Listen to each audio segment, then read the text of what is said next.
जायच्या तयारीत पूर्ण बॅग भरून झाले आणि मावशी आल्यात आणि आल्यापासून त्या जेवणात आहेत. 3, 2, 1. हाय हॅलो नमस्कार मंडळी, नवीन दिवसाची नवीन सुरुवात. मी नमिता, तुमचं नमिता पाटील चॅनलवर अगदी मनापासून स्वागत करत आहे. फायनली ज्या दिवसाची खूप दिवसापासून वाट बघत होतो तो दिवस आज आलाय आणि आज मी आणि विरू दोघेच मुंबईला जातोय आणि ऑलरेडी माझी कालपासून पॅकिंग करायला सुरुवात झाली. ते गोष्ट बघितल्यानंतर असं वाटतं की हे साहित्य आपल्याला घ्यायचं आहे, ते घ्यायचं आहे असं म्हणत सगळं साहित्य आहे ते मी आधी माझ्या बॅगेजवळ ठेवलंय. त्यातून पुन्हा क्लासिफिकेशन करून जे काही सध्या महत्त्वाचं आहे तेवढंच मी घेणार आहे. दरवेळी ते मला दादर स्टेशनला न्यायला येतात, परंतु यावेळी मला एकटीलाच जायचं असल्यामुळे बॅग शक्यतो करून मी कमी साहित्य भरलंय. आज आमच्या गल्लीमध्ये वुमन अवेअरनेसचा कार्यक्रम आहे, तो सुद्धा मी अटेंड करून येईन. मी इतके दिवस राहिले सतत काय नाही तर काय खरेदी करतच होते, परंतु अजून विरूचं थोडं साहित्य घ्यायचं आहे. त्यासाठी मी आणि आई आता जातोय. माझ्या पायांचं माप मोठं असल्यामुळे दरवेळी मला चप्पल घेताना खूप अडचण होते. दुकानदाराने एवढे चप्पल व्हरायटी दाखवले होते, परंतु ही डिझाईन आवडली नसली तरी बसत असल्यामुळे फायनल केले. व तसेच विरुला सुद्धा एक सँडल घेतले आणि त्याची चॉईस त्याने आज स्वतः केली. तो बोलला की मला हेच पाहिजे, त्यामुळे त्याच्यासाठी हे सँडल घेतले. जवळ जे काही साहित्य मी आधीच घेऊन ठेवलेलं आणि ते सगळं बॅग मध्ये ठेवण्याचा प्रयत्न केलाय. जे काही माझी कपडे आहेत ती खाली ठेवलेत आणि विरूची जी आता मला पटकन लागतात ती वर ठेवलेत आणि आईने विरूसाठी जे काही काल स्पेशल लाडू बनवलेत ते या कोपऱ्यात ठेवल्यात. त्यासोबत विरूची सगळी मेडिसिन आणि सगळं हे साहित्य एका बॅगेत भरताना मला एवढी अडचण होत होती.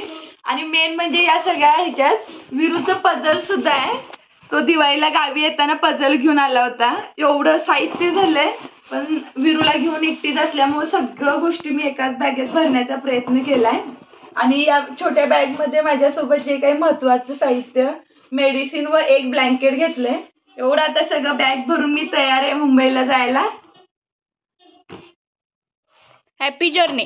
थँक्यू. एक स्पेशल थँक्यू ज्योतीसाठी. दिवाळीच्या सुट्टीमध्ये प्रत्येक वेळी मी जेव्हा तिला शूट करायला सांगितलं होतं तेव्हा तिने शूट केलंय आणि त्यासाठी आमचे एक पैसे सुद्धा ठरले. त्याचं सक्सेस मिळाल्यावर तिला नक्की फळ भेटेल. काय हवंय? ड्रेस.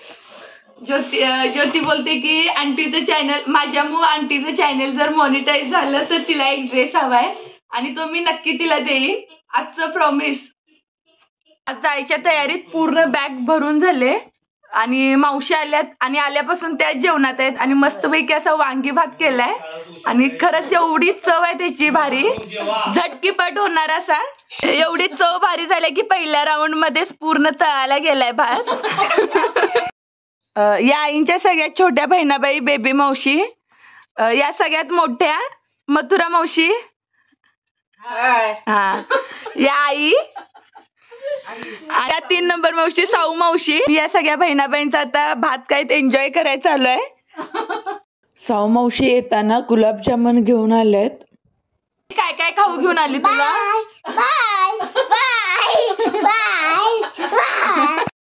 यावेळी दिवाळीची सुट्टी इतके दिवस होईल असं वाटलं नव्हतं, परंतु प्रत्येक वेळी काय नाही तर काही रिझन येत होतं, त्यामुळे ही सुट्टी अशीच वाढत गेली.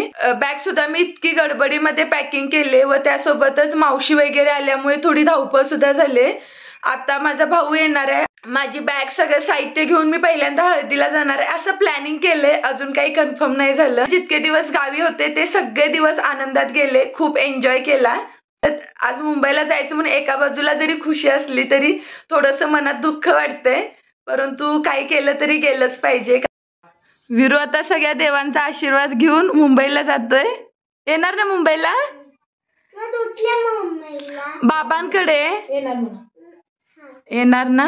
बापूंना सांग काळजी घ्या तुम्ही. बापूंना सांग काळजी घ्या. अरे माझ्या पवित्र, हे माझं सोनं पवित्र आहे. मुंबईला माझा युवराज आहे, सुनबाई माझा नातू आहे, यासनी आशीर्वाद आहे मोठा. आणि आईला पी दे, काळजी घे म्हण आईला. मी येतो लवकर.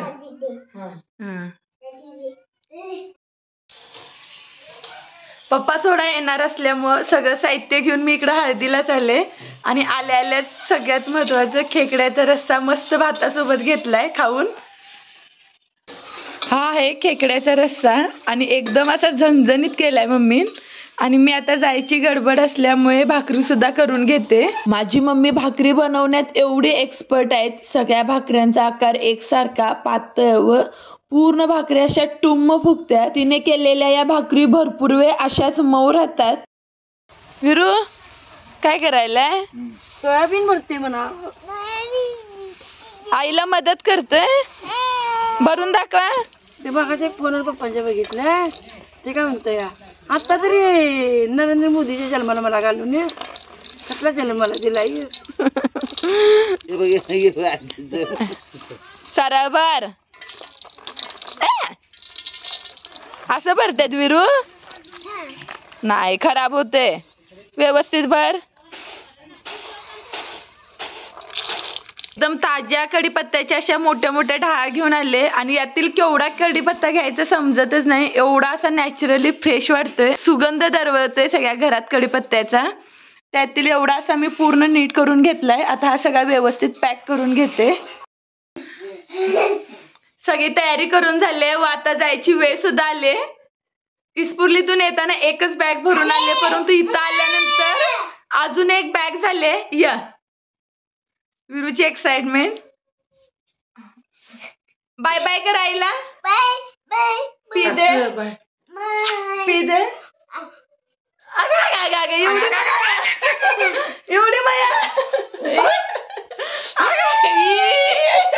एवढी माया यायची. बाईला पण येतो मी. मिठी मार एकदा. बाय बाय कर पिल्लू बाबांना. माया कर जा. झोपलाय. झोपेचा मूड आहे. हा जावा जावा व्यवस्थित जावा. जातो माझं मी सोड. आत्ताच पप्पा मला व विरूला सोडून गेले व जाताना मी इतकी इमोशनल झाले होते. यावेळी घरातून बाहेर पडले तेव्हा काहीच वाटलं नाही असं, परंतु पप्पा जाताना थोडंसं डोळ्यातून पाणी आलं. आणि घरातून बाहेर पडल्यापासून असा विरू झोपलाय. आज दिवसभर तो झोपला नव्हता, त्यामुळे आता पूर्ण कंटाळून झोपलाय. आणि अजून ट्रेनलाही थोडं टाइम शिल्लक असल्यामुळे मी पटकन जेवून घेते. फायनली मी मुंबईला पोहोचले व इतकं समाधान वाटत आहे मनाला. मी खूप खुश आहे. खरंच हा प्रवास इतका मस्त झाला. विरू काल रात्री झोपला होता, तो अजिबात उठला नाही, त्यामुळे माझी सुद्धा झोप पूर्ण झाली. त्यामुळे एकदम असं फ्रेश वाटत आहे. आणि आपल्या घरी आल्यानंतर एक वेगळंच समाधान असते. पूर्ण प्रवास विरूला घेऊन एकटी करायचा हेक्टिक असला तरी इतका स्मूथ झाला, त्यामुळे असं काही जाणीव नाही झाली, त्रास नाही झाला. सकाळी दादर स्टेशनला उतरल्यावर दरवेळी ते न्यायला येतात, तर उतरल्या विरू बोलतो की बाबा नाही आले.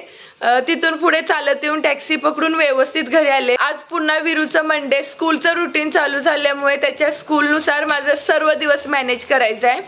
आणि घर सुद्धा 8 दिवस पूर्ण पॅक असल्यामुळे थोडीशी अशी धूळ वगैरे साचले आणि घाण सुद्धा जास्त झाल्या, तर मला ती थोडी थोडी दररोज करायची आहे.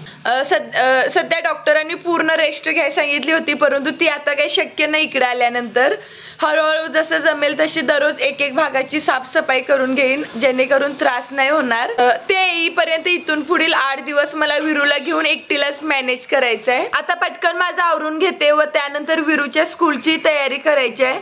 आज तो खूप दिवसांनी स्कूलला जातोय, तर त्याचं सॅक, बुक्स, टिफिनचं सगळं मॅनेज करायचं आहे. मी येतानाच पीठ घेऊन आले. मी मसाला अप्पे करण्याचं प्लॅन केलंय. ही सगळी तयारी पटकन करून घेते. हा आजचा व्हिडिओ इथेच थांबवते. उद्या पुन्हा एकदा भेटू नवीन व्हिडिओ मधून. तोपर्यंत तुम्ही सर्वांनी काळजी घ्या. बाय.